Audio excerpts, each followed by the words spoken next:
কেন কারণ তাদের ধারণা হলো যে যদি হয়ে থাকে যে এটা তাদের প্রতিষ্ঠান। তো এই আমি তো বাংলা গ্রামীণ ব্যাংক ছেড়ে এসেছি কত বছর হয়ে গেল, 11 হবেন প্রধান উপদেষ্টা। আমরা জানি এর মধ্যে তারা ডক্টর ইউনূসের নাম প্রস্তাব করেছেন এবং তারা জানিয়েছেন আরো কারা কারা উপদেষ্টা কমিটিতে থাকবেন সেই নামও তারা প্রস্তাব করতে যাচ্ছে। আসসালামু আলাইকুম ভিউয়ার্স, দেশ ও দেশের বাহির থেকে যারা আমার ভিডিওটি প্লে করেছেন জানাচ্ছি আন্তরিক শুভেচ্ছা অভিনন্দন। আশা করি সবাই ভালো আছেন, সুস্থ আছেন, আলহামদুলিল্লাহ। তো ভিউয়ার্স, বাংলাদেশে কোটা বিরোধী আন্দোলনকে কেন্দ্র করে স্বৈরাচার সরকার শেখ হাসিনার পতনের পরপরই রাষ্ট্রপতির মাধ্যমে সংসদ বিলুপ্ত করা হয়েছে এবং নতুন অন্তর্বর্তীকালীন সরকার গঠন করা হয়েছে এবং সমন্বয়কদের সমর্থন ক্রমে ডক্টর ইউনূস এই দায়িত্ব গ্রহণ করছেন। আরও কে কে সাথে থাকছেন আসুন বিস্তারিত জানবো আজকের রিপোর্টে। ভিডিওতে যাওয়ার আগে ছোট্ট রিকোয়েস্ট করবো, যারা এখনো চ্যানেলটি সাবস্ক্রাইব করেননি, নিয়মিত দেশের সকল আপডেট সবার আগে জানতে অবশ্যই চ্যানেলটি সাবস্ক্রাইব করে পাশে রাখবেন। দর্শক আসুন স্ক্রিনে হবেন প্রধান উপদেষ্টা। আমরা জানি এর মধ্যে তারা ডক্টর ইউনূসের নাম প্রস্তাব করেছেন এবং তারা জানিয়েছেন আরো কারা কারা উপদেষ্টা কমিটিতে থাকবেন সেই নামও তারা প্রস্তাব করতে যাচ্ছেন সহসাই। আমি এই ভিডিও যখন রেকর্ড করছি তখন পর্যন্ত সেটা আমাদের সামনে আসেনি। আমরা চাই, আমি গতকাল পরিস্থিতিকে বিশ্লেষণ করে আজ সকালে যে ভিডিওটা দিয়েছিলাম তাতে বলেছিলাম খুব দ্রুত বাংলাদেশে একটা সরকার গঠিত হওয়া দরকার। আমি আশা করি আজ যত দ্রুত সম্ভব সরকারটা গঠিত হবে, এটা হতেই হবে। খুব বেশি দেরি হয়ে গেছে, মানে এখন প্রতিটা সেকেন্ডের ভ্যালু অনেক বেশি। তারা যখন ডক্টর ইউনূসের নাম প্রস্তাব করেছেন তারপর আমরা খবর পেলাম ডক্টর ইউনূস তাদের দেয়া যে প্রস্তাব সেটা গ্রহণ করেছেন। মানে এই তথ্যটা দেখার পর আমি হাফ ছেড়ে বেঁচেছি, কারণ তারাও যখন তাদের বক্তৃতা করছে সেখানেও তারা জানিয়েছে তারা আলোচনা করেছে এবং ডক্টর ইউনূস সেই কথাটা, তাদের প্রস্তাবটা অ্যাকসেপ্ট করেছেন। ডক্টর ইউনূস খুবই ব্যস্ত ব্যক্তি এবং এর আগে একবার তারকে তত্ত্বাবধায়কের এরকম একটা দায়িত্ব নিতে বলা হয়েছিল, কিন্তু তিনি সেটা অ্যাগ্রি করেননি। আমি 11-11 কথা বলছি।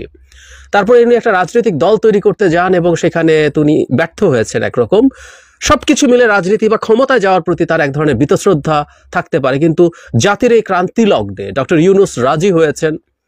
আমি আন্তরিকভাবে তাকে মোবারকবাদ জানাই। খুবই জরুরি একটা সিদ্ধান্ত নিয়েছেন তিনি অত্যন্ত ব্যস্ত মানুষ, তার কিছু বয়সও হয়েছে, কিন্তু আমি তাকে খুবই ফিট অবস্থায় দেখি এবং আমি বিশ্বাস করি এই দেশকে খুব সুন্দরভাবে সার্ভ করার জন্য যথেষ্ট শারীরিক মানসিক, ওনার অন্যান্য সক্ষমতা তো আছেই, শারীরিক মানসিক সক্ষমতাও খুব ভালোভাবে আছে।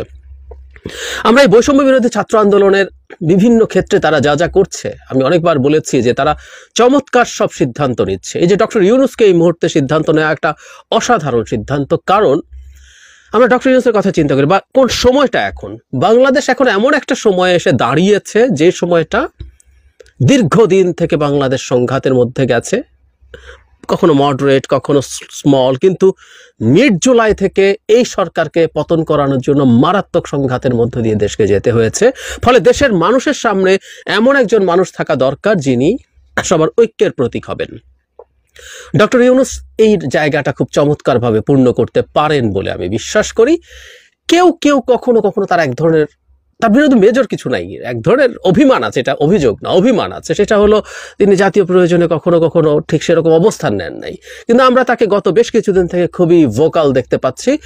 এছাড়া ওই যারা একটু অভিমান আছে, এছাড়া সব মানুষ তাকে সমর্থন করবেন। সুতরাং মানুষের মধ্যে ঐক্য ফিরিয়ে আনতে পারবেন। দেশে এই মুহূর্তে সবচেয়ে জরুরি কাজ হচ্ছে ঐক্য ফিরিয়ে আনা। দ্বিতীয়ত, তার আন্তর্জাতিক সংশ্লিষ্টতা, আন্তর্জাতিক কানেকশন, তিনি এতটাই কানেক্টেড আছেন, এতটাই রেসপেক্টেড আছেন ইন্টারন্যাশনাল কমিউনিটির সাথে, তিনি সেটাকে ব্যবহার করে দেশের কাজে ব্যবহার করতে পারবেন। দীর্ঘদিন কথা বলা হয়েছিল, সরকার বিশেষ করে হাসিনা সরকার তার সাথে শত্রুতাই করে গিয়েছিল দীর্ঘদিন থেকে, তারা চাইলে তাকে ব্যবহার করতে পারত ভালোভাবে দেশের পক্ষে।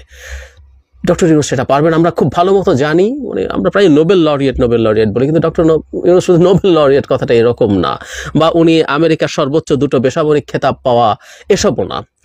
সাধারণ মানুষ তো বটেই, পৃথিবীর তাবৎ পাওয়ারফুল মানুষজন, বিভিন্ন দেশের প্রেসিডেন্ট থেকে শুরু করে পলিটিশিয়ানস, তারপরে পার্লামেন্ট মেম্বার্স, বড় বড় বিজনেস পিপল, তার সাথে যেভাবে কানেক্টেড, তাকে যেভাবে রেসপেক্ট করেন, তার সাথে দেখা করার জন্য যেভাবে বসে থাকেন, ডক্টর ইউনূস বাংলাদেশের জন্য সেগুলো এবার ব্যবহার করবেন। এই দায়িত্বে আসার পর সেটা দেশের জন্য খুব বড় কাজ হবে, বিশেষ করে এমন একটা সময় যখন আমরা চরম অর্থনৈতিক সংকটে আছি। শেখ হাসিনা তার নিজের চোর ডাকাত সবাইকে নিয়ে এই দেশটাকে যেভাবে ফোকলা করে দিয়ে গেছে, অর্থনীতি যেভাবে ধ্বংস করে দিয়ে গেছে, এই সময় আন্তর্জাতিক সাহায্যগুলো আমাদের অনেক বেশি দরকার। শুধু অর্থনীতি না, বাংলাদেশকে যদি সত্যিকার অর্থেই গড়ে তুলতে হয়, মানে আমাদের আরো কত চ্যালেঞ্জ আছে। প্রত্যেকটা চ্যালেঞ্জের ক্ষেত্রে ডক্টর ইউনূস তার আন্তর্জাতিক পরিচিতি, আন্তর্জাতিক কানেকশন চমৎকারভাবে কাজে লাগাতে পারবেন। ডক্টর ইউনূস একজন অর্থনীতিবিদ। ভেঙে পড়া অর্থনীতিকে নেতৃত্ব দেওয়ার জন্য অর্থনীতিবিদ থাকতে হবে তা না, কারণ অর্থনীতির দায়িত্বে একজন ভালো অর্থনীতিবিদ থাকলেই হতে পারে। কিন্তু যখন প্রধান উপদেষ্টা অর্থনীতিবিদ, তখন এই ব্যাপারগুলো দেখাশোনা করা তার জন্য অনেক ভালো হবে। সুতরাং এই অর্থনীতি সংকটময় সময়ে ডক্টর ইউনূসের আশাও অসাধারণ একটা সিদ্ধান্ত হবে বলে আমি বিশ্বাস করি। সবকিছু যদি একত্র করি, মানে বাংলাদেশের ইতিহাসে বলা হয় হাসিনা এই ব্যাপারটা নিয়েই খুব ক্ষুব্ধ ছিলেন, তার ভাল লাগতো না। এই মুহূর্তে তো বটেই, মানে ডক্টর ইউনূসের পরিচিতির কাছে শেখ হাসিনার পরিচিতি কিছুই না, কিন্তু সম্ভবত সবচেয়ে পরিচিত বাঙালি কে, বাংলাদেশি, আই বেটার সে, বাঙালি বললে অন্যরাও ঢুকে যায়, সবচেয়ে পরিচিত বাংলাদেশি কে পৃথিবীতে, সেই নামে এখন না, ইভেন ডক্টর ইউনূস যখন চলেও যাবেন পৃথিবী থেকে, তখনও নিশ্চিতভাবে এটা ডক্টর ইউনূসের নাম হবে। শেখ হাসিনার খুব খারাপ লাগতো তার বাবাকে ঢেকে দিচ্ছে ডক্টর ইউনূসের ছায়া। যাই হোক, এই ভদ্রলোক, এই মানুষটা যখন আমাদের এই দায়িত্ব নিতে রাজি হয়েছেন, আমরা যেন তার পেছনে খুব শক্তভাবে দাঁড়াই। এবং একটা মানুষ যে সব কাজ খুব চমৎকার করবেন, সবকিছু খুব সঠিক করবেন, নট নেসেসারিলি। সব কিছু বলার পরও, এত বড় একজন মানুষ, তারপরও বলার পরও উনি মানুষ কিন্তু। সুতরাং আমরা আমাদের জায়গা থেকে তার প্রতি আমরা বক্তব্য দেব, তাকে আমরা আমাদের বক্তব্য বলবো, তাকে আমরা আমাদের কথা শোনানোর চেষ্টা করব, কি করলে ভালো হয়, কি করলে খারাপ হয়, কি করলে ভুল হয়, ভুল করতে গেলে সেটা শুধরে দেওয়ার জন্য সরগোল, সেটা আমরা চালিয়ে যাব। কিন্তু আমরা তার পাশে আছি, তার পেছনে আছি, যেভাবে পারি তাকে।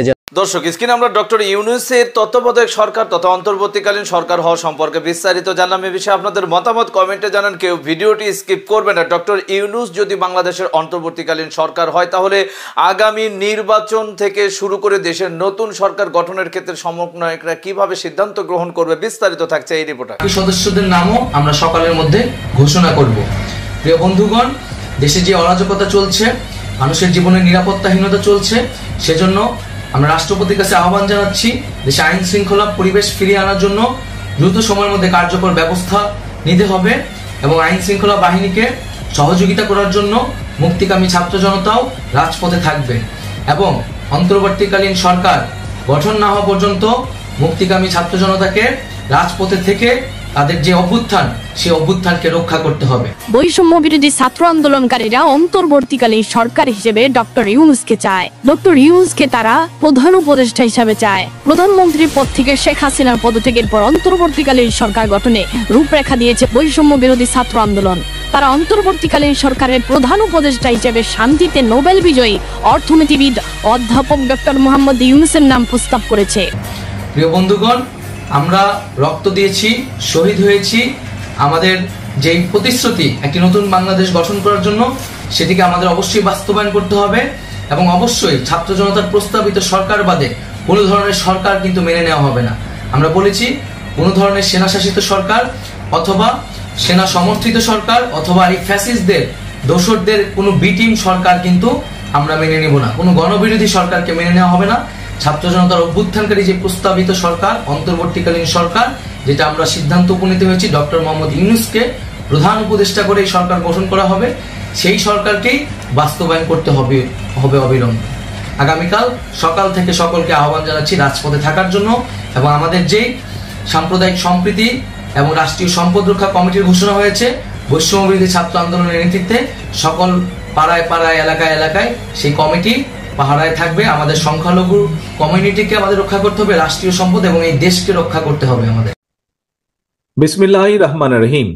প্রিয় দেশবাসী, আসসালামু আলাইকুম। বিনা ভোটে ক্ষমতায় থাকার জন্য খুনি হাসিনা গত 15 বছরে হাজারো মানুষকে গুম, খুন, অপহরণ করেছে।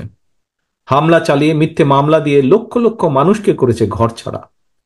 রাজনৈতিক উদ্দেশ্য প্রণোদিত মামলায় হাজার হাজার মানুষকে বছরের পর বছর ধরে কারাগারেই জীবনের সোনালী সময়গুলো কাটাতে বাধ্য করেছে।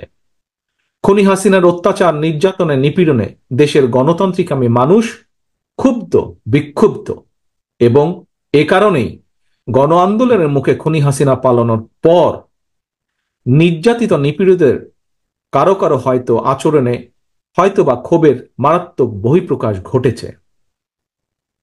প্রিয় দেশবাসী, গণহত্যাকারী খুনি হাসিনা পদত্যাগ করে পালানোর পর আমি তাৎক্ষণিকভাবে দেওয়া একটি বক্তব্যে সবার কাছে আহ্বান জানিয়ে বলেছিলাম, বিজয়ের কাছে পরাজিতরা নিরাপদ থাকলে বিজয়ের আনন্দ মহিমান্বিত হয়। তবে আমি খবর পেয়েছি দেশের কোনো কোনো জায়গায় কিছু কিছু অনাকাঙ্ক্ষিত ঘটনা ঘটেছে। এ প্রসঙ্গে আমি আবারও আপনাদের কাছে বিনীত আহ্বান রেখে বলতে চাই, ধর্মীয় কিংবা রাজনৈতিক কারণে কোনো ব্যক্তি বা গোষ্ঠীর প্রতি প্রতিশোধ কিংবা প্রতিহিংসা পরায়ণ হবেন না। বিশেষ করে সংখ্যালঘু জনগোষ্ঠী কোনোভাবেই যেন হেনস্থার শিকার না হন, সেটি নিশ্চিত করা আপনার আমাদের সবার দায়িত্ব।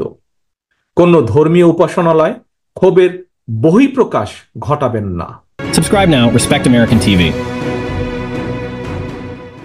দর্শক, স্ক্রিনে আমরা সে সম্পর্কে বিস্তারিত জানলাম। সো আজকের ভিডিও এই পর্যন্তই। ভালো লাগলে লাইক এন্ড কমেন্ট করবেন এবং সকল আপডেট সবার আগে জানতে অবশ্যই চ্যানেলটি সাবস্ক্রাইব করে পাশে রাখবেন। দেখা হবে পরবর্তী ভিডিওতে ইনশাআল্লাহ। আসসালামু আলাইকুম ওয়া রাহমাতুল্লাহ।